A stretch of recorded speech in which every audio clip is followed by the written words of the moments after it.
Bon, aujourd'hui, clairement, je pense que Kendrick Lamar parlait de Young Thug. I know some shit about niggas that make gonna wanna look like a saint, look like a saint, look like a saint, look like a saint.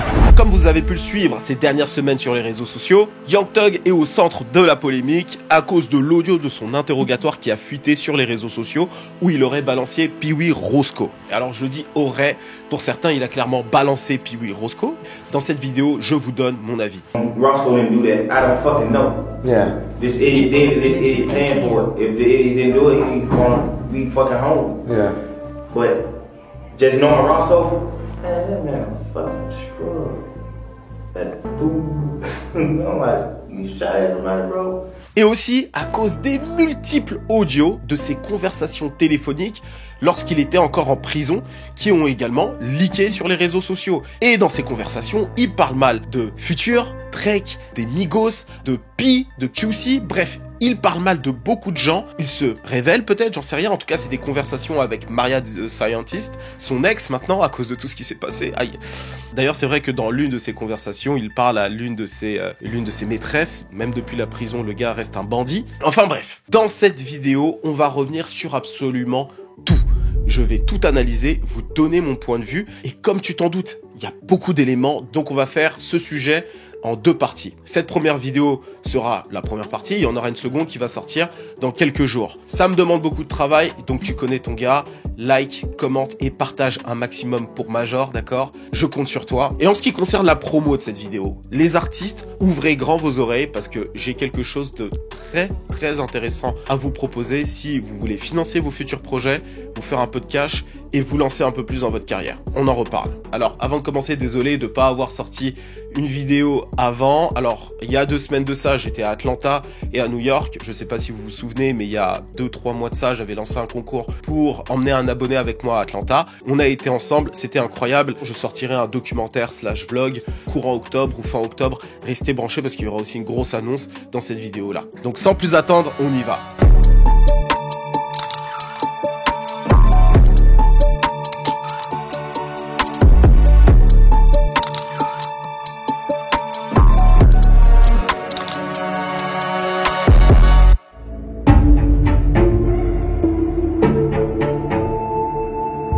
Alors déjà, parlons de cet interrogatoire. Pourquoi Young Thug a été interrogé? Pour ça, il faut revenir en 2015. Donc en avril 2015, le bus de la tournée de Lil Wayne a été la cible de plusieurs coups de feu après son concert à Atlanta. Personne n'a été blessé. Cet événement s'est produit à une période où Birdman et Lil Wayne étaient en conflit. Birdman refusait de sortir Carter 5, Carter 5. En plus de ça, Lil Wayne estimait que son père spirituel, Birdman, lui devait, en plus de ça, 50 millions de dollars.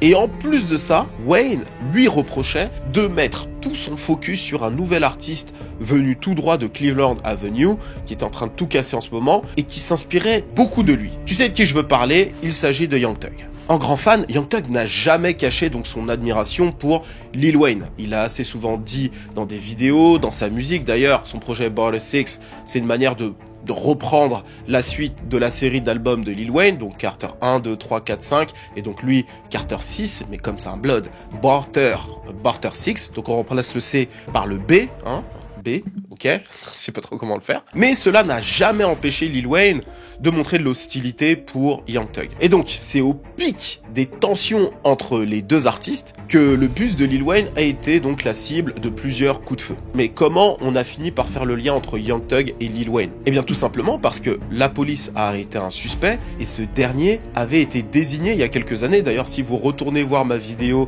que j'ai faite sur le sujet, donc c'était une vidéo qui parlait du beef entre Lil Wayne et Young Thug. Je vous mets pas le lien ici parce que j'avais notre tête et aujourd'hui j'assume plus. Donc pour les plus intéressés, allez checker la vidéo, il y a pas mal d'infos. Mais ce gars en question était désigné comme étant un pote de Young Thug, mais même pas seulement un pote, le manager de Young Thug à l'époque. Et il se nomme Jimmy Carlton Winfrey, alias Pee Wee Roscoe. D'ailleurs, à l'époque, je me rappelle, ils avaient même réussi à retrouver un audio de Birdman qui disait « Ok, mon gars, viens récupérer ton argent, t'as fait ce que tu pouvais, etc. » Ce qui pouvait nous laisser croire que Birdman avait mis la tête de Lil Wayne à prix. C'est assez spécial, on sait pas si c'est vrai ou pas, mais en tout cas, on est bien content de savoir que tout ça est réglé entre les deux. Waouh. Donc Young Thug ne voulait pas signer avec Burman parce qu'il souhaitait rester indépendant. Et justement, je m'adresse aujourd'hui aux indépendants parce que cette vidéo est sponsorisée par Dipster. Alors Dipster est une application de distribution musicale qui vous permet de percevoir 100% de vos royalties et de bénéficier d'un grand nombre de services additionnels pour accélérer le développement de votre carrière musicale.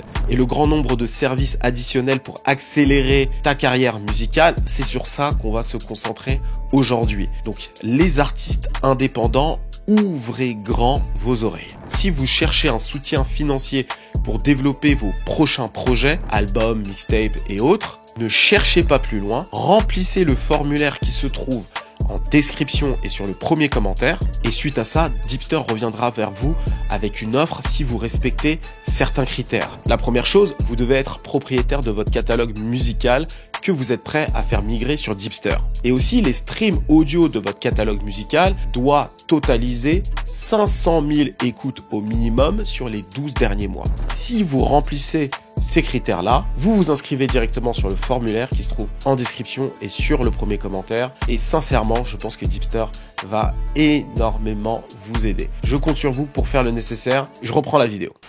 Et donc suite à ça, la police d'Atlanta a convoqué Young Thug pour avoir une conversation, je dirais presque non officielle, pour parler du sujet. Donc là déjà, premier élément important, Young Thug n'a pas été interrogé dans cette affaire comme étant un complice. Il ne risquait absolument rien. C'est une discussion, on va dire, presque non officielle, où la police vient chercher davantage d'éléments sur tout ce qui s'est passé. Donc ça, c'est super important déjà de recontextualiser dans ce cadre-là, parce qu'on pourrait croire très facilement que Young Thug était dans la situation de 6ix9ine il y a quelques années. C'est-à-dire 6ix9ine risquait quelque chose, il a balancé ses potes pour ne pas tomber, lui, de son côté. Enfin, finalement, il a fait 2-3 ans, mais tu m'as compris, les autres ont fait 5-6 ans, voire plus. Donc, j'ai regardé ces fameux 2 heures d'interrogatoire. On est plutôt sur une discussion qui est clairement friendly. C'est important quand même de le noter, parce que ça fait toute la différence, et limite, ça explique beaucoup de choses du comportement de Young Thug dans les petits audios qui ont leaké par la suite. We got something that's going on. It's something totally separate from what you got going on.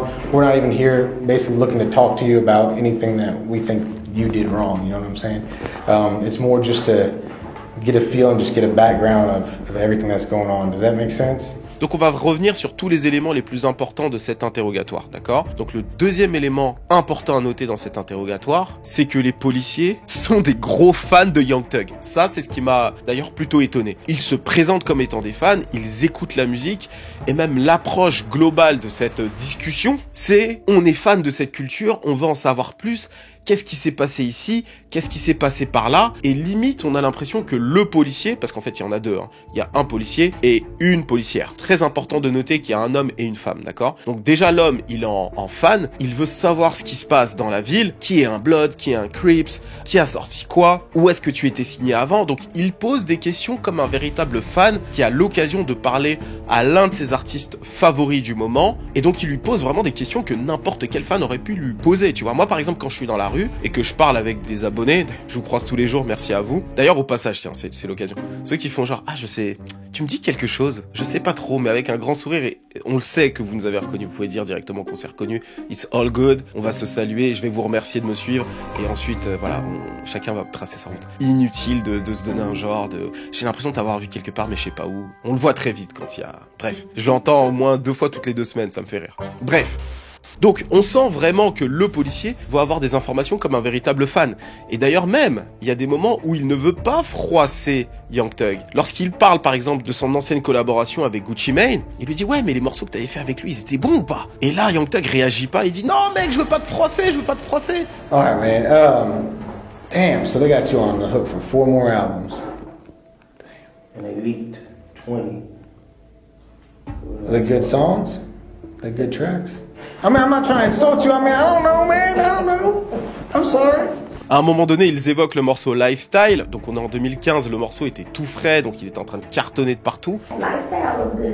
Et ce qui est assez drôle même, c'est que pendant l'interrogatoire, le policier achète le projet. Il était en train de l'écouter et il lui dit ce qu'il en pense. Ah, j'aime le morceau, il est lourd, etc. Et ça m'a étonné parce que, en fait, lorsqu'on pense aux interrogatoires, on se dit pas qu'il pourrait y avoir ce type de scène, en fait. On se dit que les policiers restent à leur place et que les personnes interrogées sont forcément sur la défense défensive. Or, pas du tout. I done listened to your album now, man. I bought your album. I'm for real. I did, man. Et même à un moment donné, c'est assez drôle parce qu'il lui pose la question que même les fans de rap se sont mis à se poser, qui est la différence entre les mixtapes et les albums. Parce que finalement, c'est pas si évident que ça, surtout à l'ère du streaming, les choses ont beaucoup évolué, avant c'était pas le cas. Et on entend Young Thug en train de lui expliquer la différence entre les deux. Et donc moi, ce que je pense, c'est que pendant cet échange-là, je sais pas si c'était une stratégie de la part des policiers, mais Young Thug n'était vraiment pas sur la défensive. Il était vraiment dans une détente totale, en train d'échanger avec des fans qui sont en réalité des policiers, et il était tout simplement en train de révéler plus ou moins tout sur sa carrière. C'est-à-dire que il parlait de Birdman, il parlait de Gucci Mane, il a parlé d'autres artistes plutôt connus, bon, surtout Lil Wayne et Birdman et Gucci. Il a parlé aussi de sa situation avec Birdman, il en a même dit un peu trop à mon avis. Bon, c'est pas la seule chose où il a débordé pendant cet interrogatoire, on va y revenir, mais il explique à un moment donné aux policiers qu'il a bien fait de ne pas signer avec Birdman, que c'est un escroc et tout ça, donc c'est quand même beaucoup à dire à un étranger. Et d'ailleurs, on l'a vu par la suite dans les audios qui sont sortis, à quel point il s'exprime beaucoup trop, d'accord? Il dit beaucoup trop de choses à beaucoup trop de gens. C'est clairement son truc, hein, de casser du sucre sur le dos de ces gars, parce que voilà, pour le coup, Birdman, c'est quand même chaud, hein. Birdman lui a beaucoup donné. Et d'ailleurs, dans ce cadre-là, il explique que Lil Wayne s'est mis dans la merde en signant avec Birdman et que c'est en voyant ça qu'il a décidé de ne surtout pas signer avec le boss de Cash Money. I'm glad I ain't signed with him.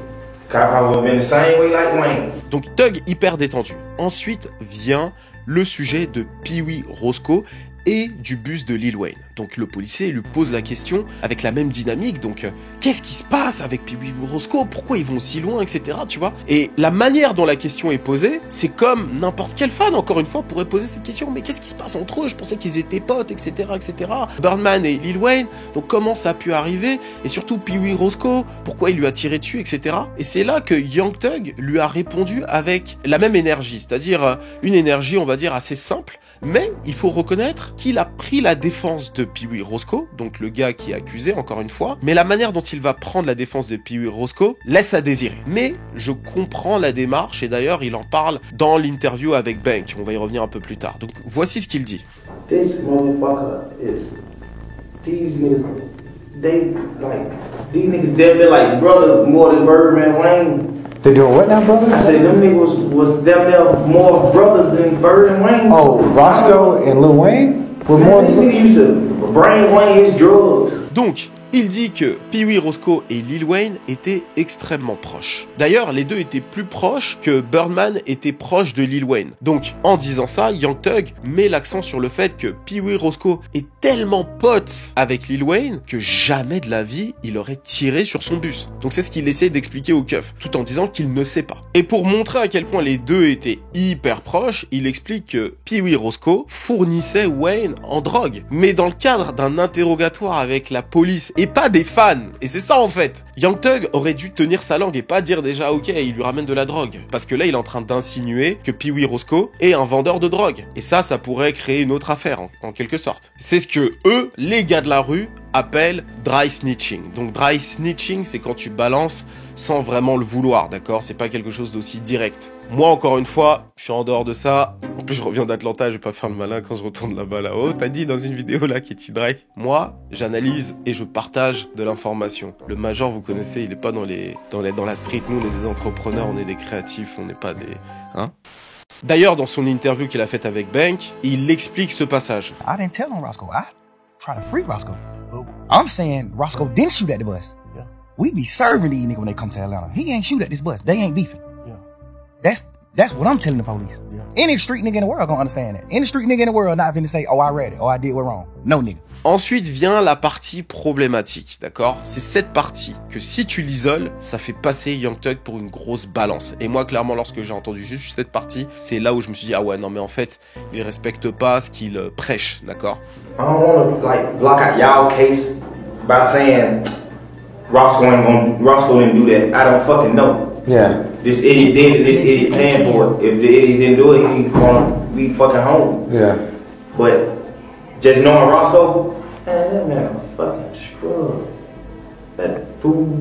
I'm like, you shot at somebody, bro? But I don't fucking know, cause every day niggas broke fucking ball. I don't know. Cette partie, c'est une véritable dinguerie. Il dit « Je n'ai pas envie de bloquer votre affaire. I don't want to block your case. Mais connaissant Roscoe, ce gars est un taré. Donc il fait genre qu'il a une discussion avec Roscoe. Et il dit, quoi, t'as encore tiré sur quelqu'un aujourd'hui? Et après il dit, je sais pas. Donc effectivement, il dit qu'il ne sait pas. Mais il dit aussi qu'il ne veut pas bloquer l'affaire des policiers. C'est-à-dire que l'idée pour lui, c'est pas non plus de leur mettre des bâtons dans les roues. Et c'est justement ça qu'on lui reproche, c'est que c'est pourquoi en quelque sorte tu veux les aider. En tout cas, quand tu isoles ces propos-là. Donc moi, si je suis un gars de la rue, de l'extérieur, je dis mais c'est quoi ce gars? En fait, il est en train de se révéler à fond. Déjà dans leur code à eux, c'est je ne dis rien. J'attends que mon avocat arrive pour me défendre. Lui, lorsqu'on lui propose son avocat, il dit j'en ai pas besoin. Il échange avec eux, il est très à l'aise. Et ce que d'autres gars de la rue disent, encore une fois, moi j'en sais rien, c'est que dans ce contexte-là, la manière dont il est à l'aise avec les keufs, c'est qu'il a l'habitude d'échanger avec eux. Et donc ça pose aussi un problème parce qu'effectivement, il a l'air extrêmement à l'aise avec le keuf, mais aussi avec la keuf, et on va en reparler. Donc, il ne les aide pas, mais c'est pas comme si il était en train de blanchir Roscoe non plus, devant des keufs. Et c'est ça qui est assez choquant de la part de quelqu'un qui déteste les balances. Tu attends de sa part qu'il ne dise rien, qu'il reste muet, tu vois. À la rigueur, il leur parle de sa carrière, etc. Mais de là à en donner autant, c'est vrai que même moi de l'extérieur, j'ai regardé ça, j'ai fait wow! Comment tu peux aller autant en contradiction avec tes propres valeurs? Ah oui, et très important, il dit, il enfreint la loi tous les jours. C'est quand même une dinguerie de dire ça. Même moi, je peux pas dire ça. Je suis avec mon gars, je balance comme ça, là, je peux pas. Non, il enfreint la loi tous les jours. Non, mais il abuse, là. Bon, c'est clairement pas gangster. Ça, c'est mon point de vue extérieur. Alors, cette partie, c'est une chose. Mais le moment où il décide de donner son numéro au policier, je pense que c'est le pire du pire. Listen. Yes, sir. Promises. Make promises. Just keep promises. Whatever you anytime you ever think you want to know anything, tell me. I'll tell you anything. But don't tell the world. Donc Young Thug leur dit promesse. Je te donne mon numéro quand t'as besoin de quoi que ce soit. C'est ça qu'il dit. Contacte-moi et je te donne les informations. Il dit un truc comme if you want to know anything, tell me. But don't tell the world. Mais ne dis rien au monde. Donc il a conscience qu'il est en train de faire une dinguerie par rapport au code qu'il est censé défendre, qui est de ne pas parler aux policiers.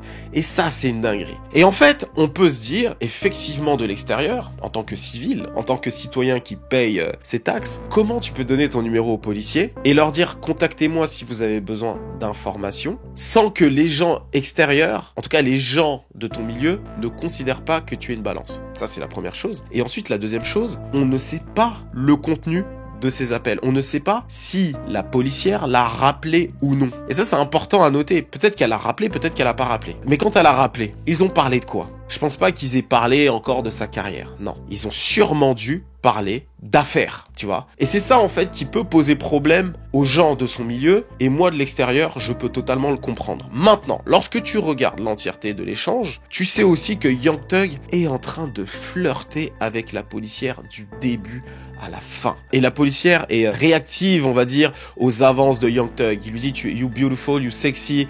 Il y a un moment donné même, il lui chante une chanson, ça rigole à trois. Sexy lady, drive me crazy. Oh, you gonna take care of me? I ain't gotta work. You can make her quit her job. Today, I'm an independent lady. be what you want. So, okay, so get back. I want to know what I'm gonna be in the song. On sent qu'il a envie d'elle. Alors, clairement, en écoutant l'audio, j'ai eu très envie de voir à quoi elle ressemble. Peut-être que aussi elle est pas ouf et qu'il a essayé de faire ça pour se la mettre dans sa poche. On ne sait pas. Mais en tout cas, ce qui est clair, c'est qu'il y avait quelque chose entre les deux. Peut-être qu'il a voulu donner son numéro de téléphone à ce moment-là dans l'espoir de la dober plus tard. Parce que effectivement, Young Thug adore dober, on l'a vu, hein. Dans le call qu'il a fait à l'une de ses ex, il est en prison. Il n'y a pas moyen de dober, mais il a quand même une conversation avec une petite à l'extérieur. Au cas où, quand il sort, il sait que non. Il a Maria de Scientist qui est sur le teco, mais il y a l'autre petite là qui a demandé un gosse. Donc, en fait, Young Thug, il est aussi très vif, quoi. Donc, peut-être qu'il voulait aussi un gosse avec la keuf. D'ailleurs, j'ai vu que le daron de Maria de Scientist est keuf. Donc, il aime les forces de l'ordre. Plus qu'on le croit. Bon, peut-être, je sais pas. Mais en tout cas, ce qui est clair, c'est que entre les deux, il se passait quelque chose. Peut-être qu'il a voulu entamer un truc. On ne sait pas. Alors, ma conclusion de cet échange de 2 heures à peu près. Alors, à la fin, il faut le dire quand même, Young Thug n'a pas mis Roscoe dans la merde. Ils ont parlé de cette affaire-là, mais globalement, ils ont parlé de musique, d'histoire street. On dirait vraiment des abonnés qui me parlent dans la rue et qui me demandent ouais alors Atlanta il se passe ça, il se passe ci, qu'est-ce qui se passe. Ils étaient vraiment dans cette posture-là. Ça parlait vraiment de musique. Hein. Il lui a vraiment dit ah moi j'aime ce son, lifestyle il était lourd. Les gens ont tendance à croire que tu fais juste des trucs avec de la mélodie, mais tu as de vrais lyrics. D'ailleurs il en rigole, il dit lyrics. Donc voilà, clairement ils ont surtout parlé de ça. Il a révélé assez peu d'informations. C'est une star qui est en interrogatoire avec des fans. Clairement, ça c'est la première chose à noter. Et il a pas réellement mis Roscoe dans la merde. Il ne l'a pas aidé au mieux, mais il l'a pas mis dans la merde. On aurait pu juste se dire, au vu du discours de Young Thug dans les différentes interviews lorsqu'il parle des snitch, etc., qu'il serait beaucoup plus distant avec les policiers. Donc si on regarde du côté purement juridique, Young Thug ne l'a pas mis dans la merde. Donc le fait qu'il n'ait pas mis Roscoe dans la merde ne fait pas de lui, entre guillemets, un snitch. Mais dans ce cas précis, si on revient à son affaire avec Gunna, parce qu'on va en reparler un peu plus tard de Gunna, Gunna n'a pas mis Young Thug dans la merde, dans le procès. À part sur un détail après, sur lequel on peut revenir, qui potentiellement aurait pu le mettre dans la merde. Mais il ne l'a pas mis dans la merde. Donc, si on regarde les choses purement d'un œil juridique, Young Thug n'est pas une balance, Gunna non plus. Mais si on regarde les choses d'un regard rue, c'est-à-dire en se basant sur toutes les règles que Young Thug nous a données en interview, que les autres rappeurs street nous ont données dans les interviews. Stay gangster. So don't tell them that. When they lock you up and they want to question you or anything, just at least buck on them, like, make them feel like you ain't gonna tell, like. Young Thug a quand même beaucoup parlé lors de cet interrogatoire. Friendly certes, mais interrogatoire quand même. Il a révélé des informations sur Pee Wee Roscoe en disant qu'il vend de la drogue à Lil Wayne, même si c'était pour l'aider. Du coup, il a dévié, entre guillemets, les policiers d'une affaire pour le mettre sur une autre. Et si on reste du côté purement rue, donc, Gunna, lui, effectivement, aurait balancé Young Thug, mais c'est beaucoup plus léger, parce qu'au final, qu'est-ce qu'il a fait, Gunna? Il a plaidé coupable sans reconnaître réellement les faits, mais lorsque la juge, parce que je pense que c'est une juge, hein, dans mes souvenirs, lui a demandé si YSL était un gang, il a répondu yes même, comme le reste, mais il a jamais plaidé réellement coupable. On va revenir sur l'Alford plea. Donc, d'un point de vue rue, effectivement, Gunna a quand même balancé, d'accord, selon leurs règles, mais si on doit comparer les deux, on peut se dire que Young Thug a aussi balancé, dans leurs règles encore une fois. Surtout que Young Thug donne son numéro au policier, parce qu'au final, lorsque tu écoutes bien l'audio, même le policier, pas que la policière, a eu son numéro, et on sait pas, encore une fois, ce qui a été dit dans ces conversations téléphoniques. Donc c'est pour ça que certains gars de la rue, je pense à Wack 100, je crois que je suis tombé sur une vidéo où il disait ça, Young Thug est potentiellement plus dangereux qu'un 6ix9ine par exemple, parce que 6ix9ine, on le sait, mais Young Thug, il est tellement dans les codes de la rue, et il les revendique tellement, qu'on ne sait pas en réalité ce qu'il fait, et donc voilà. Donc ça, c'est mon analyse de cet interrogatoire. Et donc là, passons à cette interview avec Bank.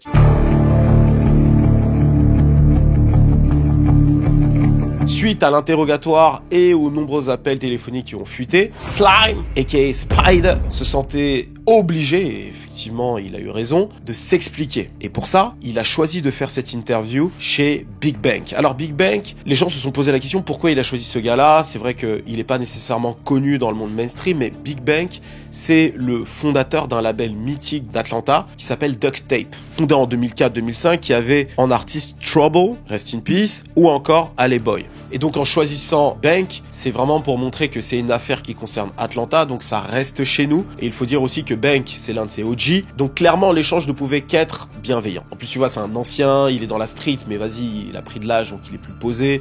Forcément, Young Thug a fait son choix de façon très smart.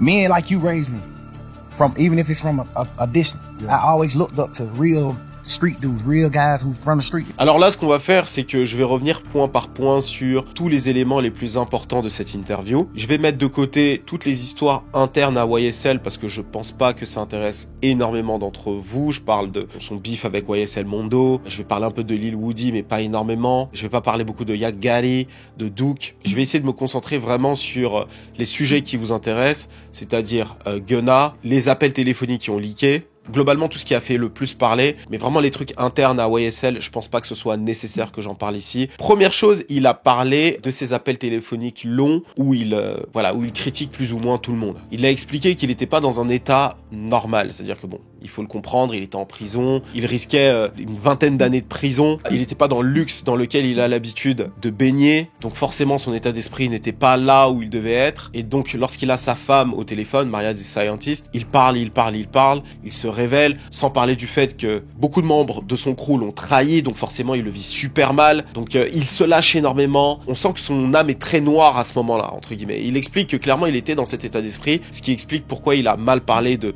Future, pourquoi il a mal parlé à un moment donné de Drake, même s'il a aussi bien parlé de Drake à un autre moment. Bref, c'est la première chose qu'il a expliqué. Après, il y a une chose quand même qu'il faut noter, c'est que lorsqu'il est sorti de prison, de mon point de vue, vu de l'extérieur, et d'ailleurs Bank l'a dit dans l'interview, on n'a pas l'impression qu'il a appris de ce qui s'est passé en prison. On n'a pas senti la fameuse évolution dont je vous ai parlé dans ma dernière vidéo sur Gunna. On a l'impression qu'il est sorti de prison et il a continué exactement là où il en était. Et d'ailleurs, même avec ses appels téléphoniques, on sent qu'il était un peu dans la même dynamique finalement, hein. Parce que certes, il les critique pas au téléphone comme ça, mais la haine qu'il a pour Gunna dans les appels téléphoniques, notamment lorsqu'il parle à 21 Savage, il l'a eu en sortant de prison. Il a pas arrêté de dénoncer les snitch. Ça a clairement fait partie maintenant de sa marque personnelle, de son personal branding. D'ailleurs, pour ceux qui sont intéressés par le personal branding et la création de contenu, j'ai une newsletter où on parle de business, de culture. Je fais des conférences en ligne, des masterminds, je fais du contenu sur ma chaîne Iconic Programme et tout est répertorié et je propose tout sur cette newsletter. Donc si tu es intéressé, inscris-toi à la newsletter et tu recevras tout dans ta boîte mail. Surtout que je fais en ce moment une conférence par mois, donc fais-toi plaisir. Je reprends ma vidéo. Par contre, il y a un truc qu'il a noté qui est super intéressant, c'est que toutes les conversations téléphoniques qui ont fuité là récemment, en réalité, elles avaient déjà fuité parce qu'il y avait quelques conversations qui ont été diffusées ici et là. Et Young Thug et son équipe ont contacté la prison de Fulton County pour faire en sorte que les appels de Young Thug soient complètement détruits pour éviter qu'il y ait d'autres fuites. Lorsqu'il est resté en prison jusqu'au procès, il n'y avait plus de fuites. Il est sorti de prison, il s'est passé quelques mois et là, tout d'un coup, d'autres appels ont fuité. Donc ce qu'il explique, c'est qu'en réalité, la personne qui a fait fuiter les premiers appels avait gardé d'autres appels de côté, attendant le moment propice pour diffuser les autres appels en fait. Et c'est intéressant parce qu'au final, tu te dis quoi? C'est qu'il y a quelqu'un qui est tapis dans l'ombre, qui attend le bon moment pour foutre en l'air la carrière de Young Thug. When those first few jail calls came out, my team got in touch with the Cobb County people and stopped all of it. Like shut down the whole system. Now you can't go get none of that shit. Okay. So what they tell you? Somebody been had it. They got it back then.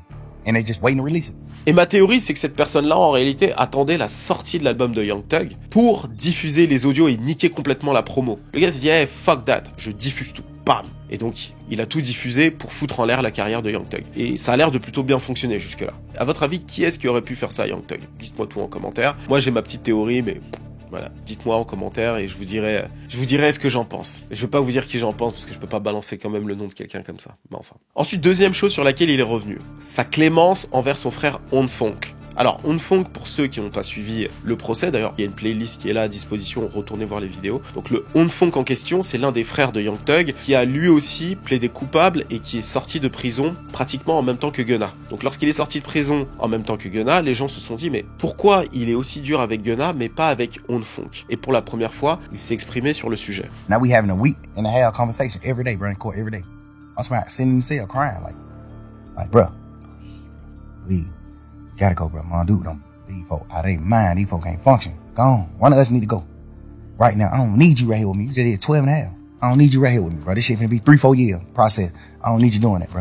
Donc, comme vous avez pu le voir dans l'extrait, il explique que Onfunk avait déjà passé plus de 10 ans en prison parce que justement, il est resté silencieux devant les keufs, d'accord? Et en fait, dans sa position, lorsque Gunna a pris l'accord de plaidoyer, le fameux Halford Plea, il s'est dit, mais de toute façon, là, dans la situation dans laquelle on est, je suis fucked up, donc vaut mieux que tu sortes aussi de prison le plus tôt possible. Parce que si tu retournes au tribunal comme moi, en plus des affaires que tu as déjà plus ou moins en cours, en plus de ça, il y a plus de chances que tu sois condamné également. En gros, c'est ça. Et donc, sachant que tu as déjà été condamné pour 10 ans de prison, tu risques de te prendre vraiment une grosse peine sur ce coup-là parce qu'on est sur un RICO. Et donc je préfère largement que tu prennes ce plea deal et que tu sortes aussi plutôt que tu risques avec moi tout ça, sachant que notre daronne va pas supporter ça, etc., etc. Donc c'est ce qu'il explique. Et donc il y a un truc, c'est que les gens lui ont dit ok, tu dis ça là, mais dans une conversation téléphonique en prison, lorsqu'on te demande si tu as dit à Onfunk de prendre le plea deal, tu as dit que c'était pas le cas. Mais il s'est bien exprimé en disant que, et là j'ai trouvé ça intelligent, c'est que les conversations sont enregistrées. Donc, s'il dit ça au téléphone, ça veut dire qu'il a pris contact avec un complice, et dans ce cas-là, ça va jouer contre lui et contre Onfong. Donc il est obligé de dire au téléphone que non, il est jamais rentré en contact avec Onfong et que son frère a pris cette décision tout seul. Clairement là-dessus on n'a rien à dire parce que ça aurait été le meilleur move pour lui de justement ne pas dire qu'il est rentré en contact directement avec son frère. Ensuite, il est revenu sur l'état d'esprit de Young Thug. Je sais, j'en ai parlé un peu plus tôt, mais là c'est intéressant parce que Bank lui dit exactement ce que j'ai ressenti, hein, parce que je pense pas que je sois le seul à avoir ressenti ça. Je pense que la plupart des gens qui ont observé un petit peu Young Thug depuis sa sortie de prison ont ressenti la même chose, mais c'est très intéressant d'entendre ce que Young Thug lui a répondu. Donc voici ce qu'il lui a dit. And then when you got out, I don't feel like you was focused, bro, the way you should have been. I feel like you taking your blessing for granted. That's just how I feel. C'est exactement ce que j'ai dit un peu plus tôt. Je vais pas trop revenir là-dessus. Je pense que ça fixette sur les snitch, ça n'a pas été une bonne idée. Clairement, j'ai l'impression que tous les artistes de ces dernières années qui ont fait une fixette sur ce sujet, ça a jamais été super intéressant. Même je me rappelle à l'époque lorsque 21 Savage a sorti son projet avec Metro Boomin où il parlait des snitch, etc. Ça a rien apporté de positif dans la carrière de 21 Savage, à part un beef avec 6ix9ine qui lui a clairement cassé les couilles parce que derrière 21 Savage pouvait même pas lui répondre réellement. En fait, c'est ça le truc, c'est que ces artistes-là vivent entre deux mondes, entre la rue et le fait d'être une superstar. Ils vont se servir de la rue pour faire monter leur cote en tant que star, parce que, comme je l'ai toujours dit, le shock value, ça vend énormément, les gens sont attirés par le crime, etc. Donc forcément, ça joue. Mais de l'autre côté, ils veulent continuer à vivre sur les codes de la rue, mais au final, ils peuvent pas réellement vivre dans ces codes-là, parce qu'au final, un 6ix9ine, par exemple, qui l'a attaqué comme ça, tu vois, le 21 Savage de 2013 lui aurait tiré dessus, mais il peut pas lui tirer dessus. Donc en fait, ça sert à rien de jouer avec ces codes-là, vaut mieux s'en séparer. Et depuis d'ailleurs, 21 Savage l'a très bien compris. Mais pour revenir sur Young Thug, il dit quelque chose de très intéressant, et pour le coup, je pense qu'on va tous être d'accord là-dessus, c'est que toute sa vie, en fait, Young Thug n'a fait que donner à son entourage. My whole life, I poured into people. I built niggas' foundations. I built niggas up.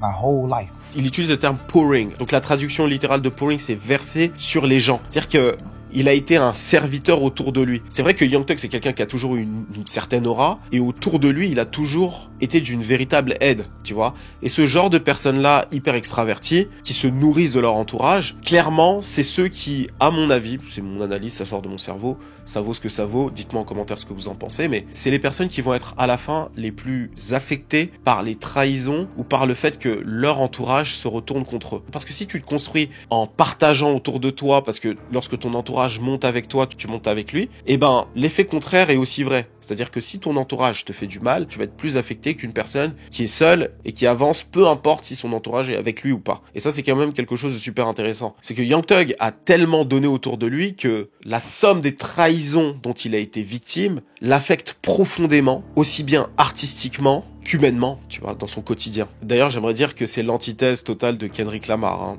J'adore Kendrick, comme vous le savez. K-Dot, j'ai pas eu l'occasion d'assister au concert de mon gars Drizzy, mais je tiens à dire que Young Thug, c'est quelqu'un qui est dans le partage comme Drake, et Kendrick Lamar, justement, c'est pas du tout le cas. C'est l'opposé. Alors, je suis pas en train de le critiquer, je vous le fais remarquer. Kendrick Lamar n'a même pas donné à Black Hippie. Il nous a jamais donné cet album Black Hippie. Il était tellement sur lui, sur sa créativité, etc. L'un des artistes les plus talentueux de notre époque, mais je tiens quand même à le rappeler, ok ? Et ensuite, Young Thug dit ceci, et on comprend pourquoi, musicalement parlant, c'est pas trop ça depuis qu'il est sorti. Cause you gotta think, I get out of jail. Yeah, I spent my last 10 years every day with my friends. And we build and we showing the world, this how you supposed to be, this how brothers is, this hood is, this how we supposed to do it, this what we doing. So I get out of jail, now I don't got them friends no more. So I just get out of jail, I'm used to being with them. My last 10 years, I've been with them every day. Donc comme il explique, il a plus ses gars autour de lui, donc il peut plus se nourrir entre guillemets de son entourage artistiquement et humainement. Donc déjà c'est un véritable problème. Donc maintenant il doit se reconstruire. Step in my shoe, man. I gotta get out of jail and rebuild. I gotta get out of jail and rebuild this shit. Et ce passage, c'est pour moi l'un des plus importants de cette interview parce que on comprend absolument tout maintenant, en fait. C'est que on se met pas assez dans les chaussures de Young Thug, mais mets-toi à sa place. Pendant 10 ans, t'as investi sur des gens. Tu as donné autour de toi. Parce que mine de rien, Young Thug, c'est quoi? C'est Lil Baby, indirectement. Il a payé Lil Baby, rappelez-vous, hein, pour qu'il aille au studio et pour qu'il mette la rue de côté. Donc il voulait tellement aider Lil Baby qu'il a été prêt à lui payer le montant qu'il faisait dans la rue pour aller au studio et pour enregistrer. Il croyait en lui, il l'aimait profondément. Et derrière, en plus de ça, il ne l'a pas signé. Donc c'est quelque chose quand même qu'on doit reconnaître. Young Thug, c'est quelqu'un qui donne énormément. Ensuite, il y a tous les artistes autour de lui pour lesquels il a donné. Gunna, on va y revenir sur Gunna. Mais il a donné énormément pour Gunna. Ça fait 10 ans qu'il est avec lui. Toute sa clique, tous les gars de YSL que tu vois, etc. Tous ces gens-là ont été avec Young Thug ces 10 dernières années. Même plus d'ailleurs pour ce qui est de Duke ou encore de Yak Gali. C'est des gens qui ont grandi avec lui. Donc il a énormément donné autour de lui. Et dans les règles de la rue, on va y revenir, c'est vraiment entretenir la vie des gens, tu vois. Donc ce gars-là qui a donné autant autour de lui, et aussi avec joie, parce que comme je l'ai dit plus tôt, il se nourrit de ça, se retrouve dans une position où on le trahit et où il doit obligatoirement couper en fait les liens avec tous ces gens-là. Donc c'est extrêmement compliqué pour lui de retourner en studio, produire à nouveau de la musique, sachant que la musique c'est un mood, c'est une énergie, c'est aussi des gens autour de toi, tu vois. Et en fait il est bloqué en quelque sorte, et je pense qu'il est profondément triste, et il a caché en fait cette tristesse avec de la colère et avec cette histoire de snitch qu'il arrête pas de répéter à toutes les sauces. Donc en fait c'est ça qui s'est passé. Et bien sûr il a parlé de Gunna, mais on n'en parlera pas ici, on en parle dans la prochaine vidéo, comme ça voilà, on fait les choses de façon équilibrée. Sur la prochaine vidéo qui va sortir dans quelques jours, on parle de Gunna, donc reste branché. Donc merci à toi d'avoir suivi cette vidéo, n'oublie pas de la liker, de commenter, de partager un maximum, et surtout, merci pour tout le soutien sur la chaîne Iconic Plus. Vous êtes nombreux à vous être abonnés. Je vous ai demandé quand même 50 000 abonnés avant le mois de septembre, et je me transforme en OVO Chris pour de vrai. Parce que là, pour l'instant, c'est des OVO Chris gentils là. Mais moi, j'attends 50 000 abonnés. Pour l'instant, on en est qu'à 20 000 et quelques. Il y a des vidéos qui ont déjà fait plus de 50 000 vues. Les gars, vous attendez quoi pour vous abonner en masse? Sur la chaîne Iconic Plus, qu'est-ce qu'on fait? Eh ben, on a notre JT iNews qu'on diffuse 2 fois par semaine. Là-bas, on parle de pop culture, cinéma, gaming, rap français, rap US, sport, pop culture, société, bref, on parle de tous ces sujets-là. C'est un JT qu'on est en train de développer. Et bientôt, on va même ajouter des choses en plus. On commence, d'accord? On est comme au début des LSD. On va améliorer petit à petit. Et bien sûr, sur les iNews, on vous partage des bons plans de malades. On vous partage les meilleurs codes promo pour les sneakers, pour les sapes, tout ce qui est Nike, Adidas, Uniqlo, et même pour tout ce qui est high-tech, les gars. Ordinateur, téléphone, etc. On vous partage les meilleurs plans sur le iNews. Donc, allez vous abonner sur la chaîne Iconic Plus. Et aussi, abonnez-vous sur notre compte Instagram pour rester connecté à nous et pour avoir toutes les actualités en live sur Instagram. Donc c'est le compte Iconic.